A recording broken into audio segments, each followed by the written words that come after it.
अंततः हम अपनी योजना में सफल होने ही वाले हैं। चाणक्य अपने ही बिछाए जाल में फंस जाएगा। मां की मृत्यु अशोक से सहन नहीं होगी। वो चाणक्य के नियंत्रण से बाहर हो जाएगा और फिर जब हम बिंदुसार को बताएंगे कि चाणक्य अशोक को सम्राट बनाने का षड्यंत्र रच रहा है, तो बिंदुसार को बहुत बड़ा धक्का लगेगा। वो अंदर ही अंदर टूट जाएगा और एक टूटे हुए राजा को हराना कोई बड़ी बात नहीं है।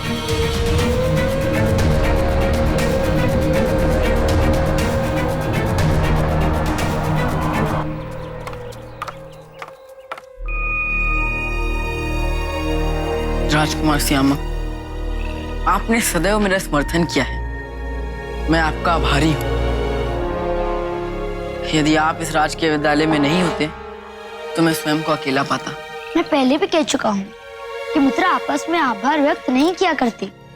राजा कुरश से सीखा है मैंने कि अन्याय का विरोध करना चाहिए, बस वही किया। राजा कुरुश? हाँ मित्र, संसार के महान राजाओं में से एक। उनकी कथाएं माँ से सुनी है। जानते हो, सिकंदर महान भी उनके जीवन से प्रेरणा लेता था। राजा कुरश के जैसा बनना यह मेरा स्वप्न है। मुझे भी राजा कुरश के बारे में कभी कुछ बताइएगा। मुझे महान व्यक्तित्व के बारे में सुनकर बहुत प्रसन्नता होती है। अवश्य बताऊंगा, किंतु तुम पहले ये बताओ कि तुम्हें कोई अनुभव नहीं था, तुम तैयार भी नहीं थे, तो तुमने स्वयं को इस स्थिति में क्यों फंसाया? क्या आवश्यकता थी प्रदर्शन के लिए आगे बढ़ने की? इतनी जल्दी क्या थी तुम्हें? सब कुछ सीखना जो है, ताकि मैं किसी भी परिस्थिति का सामना करने में सक्षम रह सकूं।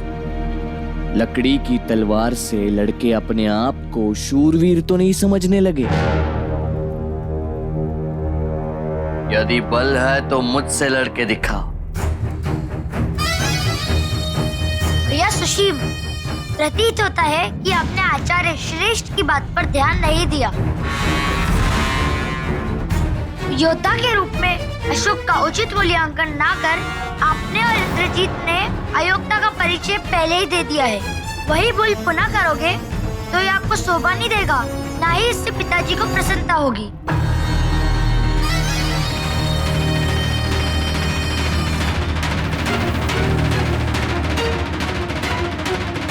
चलो अशोक, हमें देरी हो रही है।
मैं नहीं जानता हूँ कि जीवन में कब क्या और क्यों होता है,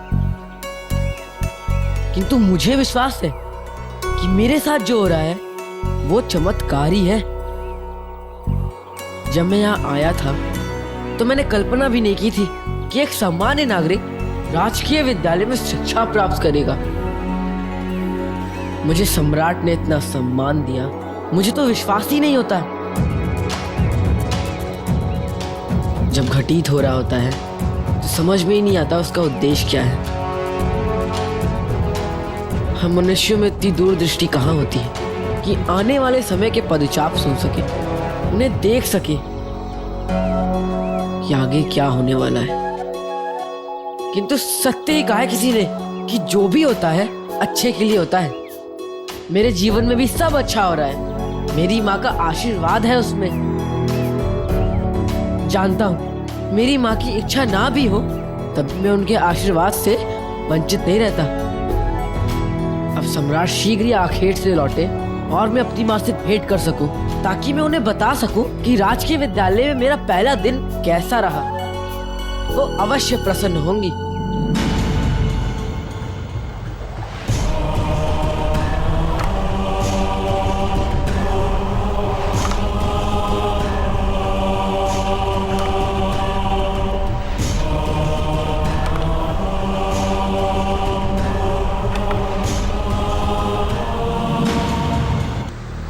मैं क्षमा चाहता हूँ प्रभु कि आपने जो भी मेरे लिए भाग निर्धारित किया मैं उसका विरोध करता रहा। किंतु अब नहीं, अब ऐसा नहीं होगा। अब से आपके प्रत्येक निर्णय मुझे स्वीकार है।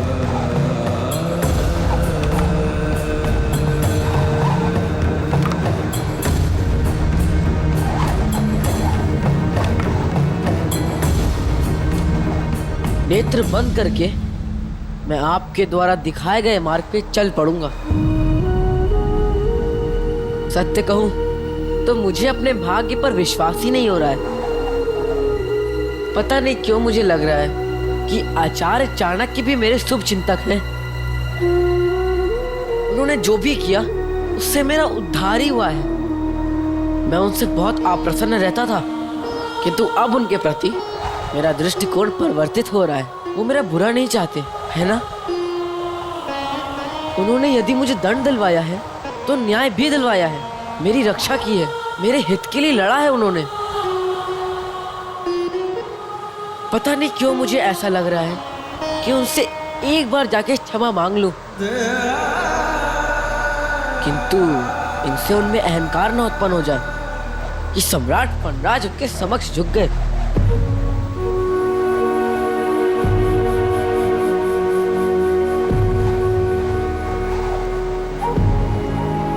प्रभु, मैं अपनी माँ को दुख पहुंचाकर राजकीय विद्यालय आने का निर्णय लिया था। केवल इतनी कृपा और करिएगा मुझ पर कि मैं अपनी माँ के विचारों का मान रखते हुए इस विद्यालय में शिक्षा पूर्ण कर लूं। क्योंकि मैं जो भी कर रहा हूँ अपने माँ के लिए कर रहा हूँ, उनके सम्मान के लिए कर रहा हूँ, उनके हित के लिए कर रहा हूँ, उनकी सुरक्षा के लिए कर रहा हूँ, उन्हें गर्वित करने के लिए कर रहा हूँ। मैं चाहता हूँ कि मेरी माँ विश्राम करे और मैं उनकी सेवा। वो मुझसे कभी ना रूठे, और यदि रूठे तो मैं उन्हें मना लूं। केवल यही इच्छा है मेरी आपसे।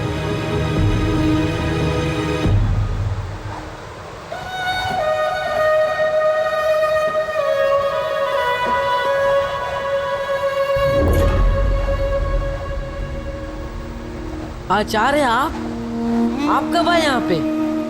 अच्छा हुआ आप आ गए। वो आपसे भेंट करने की इच्छा हो रही थी। क्या आपके पास कोई सूचना है कि सम्राट आखेट से कब लौटेंगे? वो क्या है ना, माँ से भेंट करने की तीव्र इच्छा हो रही है। आप तो जानते ही हैं कि मैं माँ से कितना प्रेम करता हूँ। माँ ही मेरे लिए संसार है।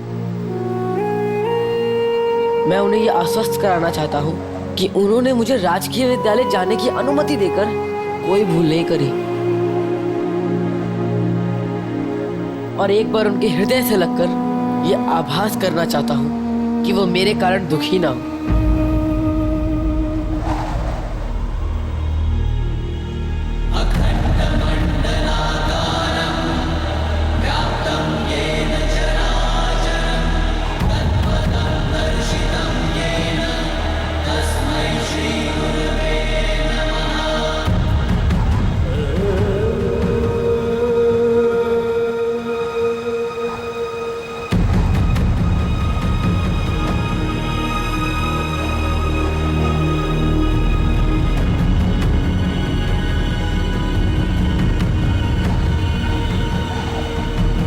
एक पुत्र को उसकी माता के स्वर्गवास का दुखद समाचार देने का साहस मुझ में नहीं है प्रभु। साहस नहीं है उसे कहने का कि मैं अपने दायित्व की पूर्ति नहीं कर पाया, मैं उसकी माता की रक्षा नहीं कर पाया।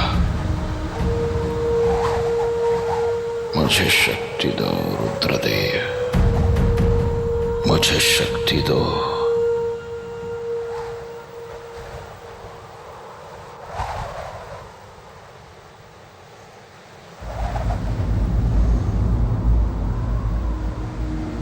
क्या बात है आचार्य, मुझ पर इतना प्रेम, आशीर्वाद दे रहे हैं। अवश्य इसके पीछे कोई न कोई उद्देश्य होगा। कहीं आप फिर मुझे मेरी माँ से दूर करने की योजना तो नहीं बना रहे हैं? बहुत दिनों तक दूर रख लिया आपने हम दोनों को, अब वो आएंगी तो मैं उन्हें। अब तुम्हारी माता कभी नहीं आएंगी पुत्र। नहीं आएंगी अर्थात? उनका देहांत हो गया है पुत्र।